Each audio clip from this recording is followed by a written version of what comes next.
लेकिन इस बार दैत्यों ने युद्ध में पराजय प्राप्त की।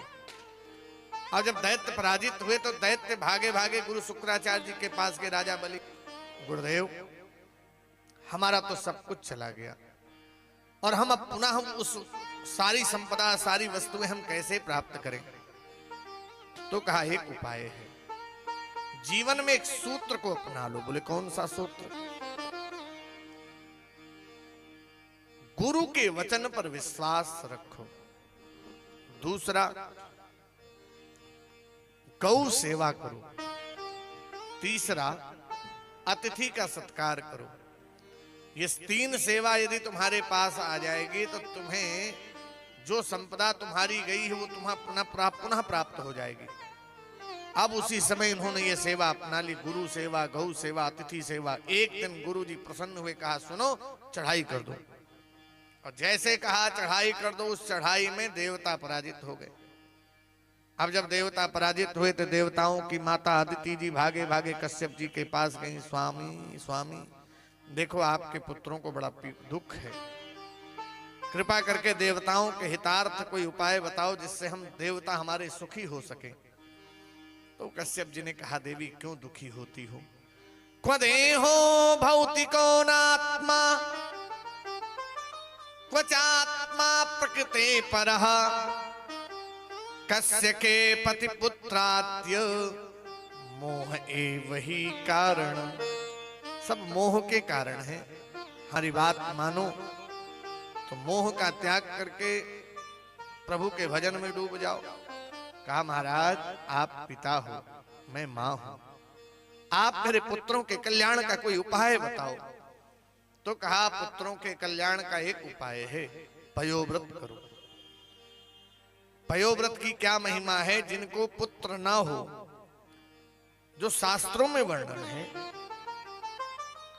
फाल्गुन का महीना हो, शुक्ल पक्ष हो, प्रतिपदा से लेकर के द्वादशी तक वो व्रत होता है, जिस व्रत में एक ग्रास ही आहार नित्य सेवन करना होता है और नित्य नारायण का पूजन हो, ब्राह्मण का भोजन हो, तो नारायण प्रसन्न होकर के पुत्र प्राप्ति का वरदान आपको देंगे। अब उस व्रत को करना शुरू किया। व्रत करते करते करते करते नारायण प्रसन्न हुए। जब प्रसन्न हुए बोले क्या चाहिए तुम्हें? तो कहा प्रभु चाहूं तुम्हें समान सुत।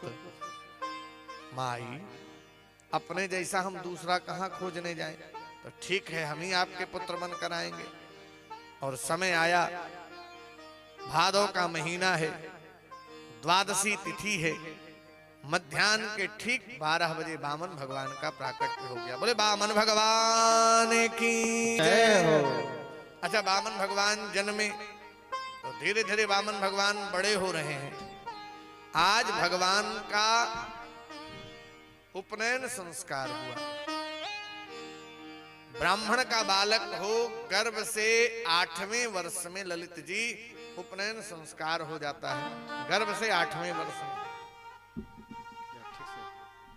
यदि इस समय नहीं करते, सबसे उचित समय है। क्षत्रिय का बालक हो, गर्भ से 12वें वर्ष में उसका उपनयन संस्कार हो जाता है।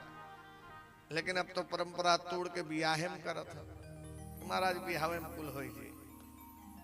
लेकिन जो शास्त्रों में विधान है, अब उपनयन संस्कार हुआ भगवान का। उपनयन संस्कार होने के बाद 10 दिशाओं के प्रजापतियों ने छत्र दे दिया, ब्रह्मा जी ने कमंडलू दे दिया।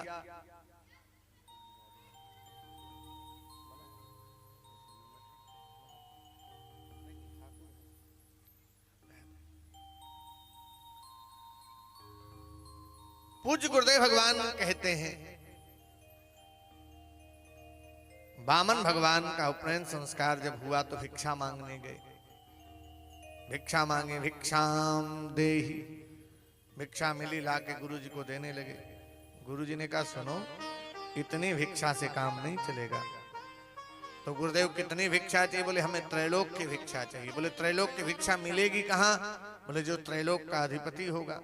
बोले कौन है त्रैलोक का अधिपति? बोले राजा बलि।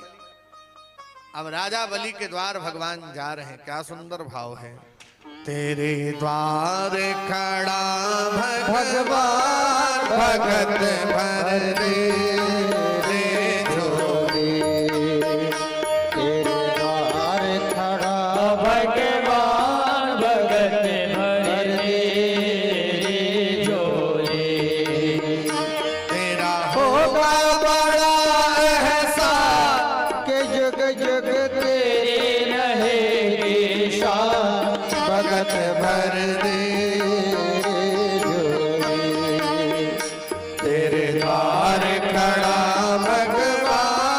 भगत भर दे भगत भर दे